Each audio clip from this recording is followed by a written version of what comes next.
அந்த இலையில் rice, mutton, chicken கிரேவியோட உணவு இருந்ததுங்க. சாப்பிட உட்கார்ந்தவன் முதல்ல டம்ளர் இருந்த தண்ணீரை எடுத்து குடித்தான். ஸ்பெஷல் ஃபுட்டாக நான் இருக்கேன், என்னையை சாப்பிடாம முதல்ல தண்ணி ஒன்று எடுத்து குடிக்கிற மாதிரி இந்த முட்டாள் அப்படின்னு உணவு சொல்லிச்சிங்க. அவனா முட்டாள்? நீ தாண்டி முட்டாள். உணவு இல்லாமல் ஒரு வாரம் கூட இருக்கலாம், தண்ணீராகிய நான் இல்லாமல் ஒரு நாள் கூட உயிர் வாழ முடியாது தெரியுமா? மனித உடம்புல 70% நான் தான் இருக்கேன். உடம்புக்குள்ளே நுழைஞ்சதும் விஷம், கழிவுகள் எல்லாத்தையும் கழுவி வெளியே தள்ளுவேன். ரத்தம் சீராக ஓடணும்னா, மூளை சரியாக வேலை செய்யணும்னா நான் இல்லாமல் ஒன்றும் நடக்காது தெரியுமா? சோர்வா, தலை சுற்றலா என்னை குடிக்காததால் தான் வரும். வேறிய வெளியே போன சக்தியை மீண்டும் நான் கொண்டு வருவேன்.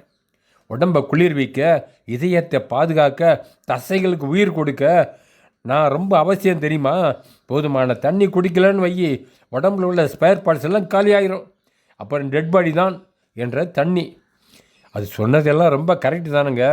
தண்ணீர் இறைவன் நமக்கு கொடுத்த மிகப்பெரிய வரப்பிரசாதங்க. ஆமாங்க, யோவான் 4:14 நான் கொடுக்கும் தண்ணீரை குடிக்கிறவனுக்கோ ஒரு காலம் தாகம் உண்டாகாதுன்னு கடவுளே சொல்லியிருக்காருங்க. ஸோ கடவுளுக்கு நன்றி சொல்லுங்க, தண்ணி நிறைய குடிங்க, ஆரோக்கியமாக வாழுங்க ஃப்ரெண்ட்ஸ். பை.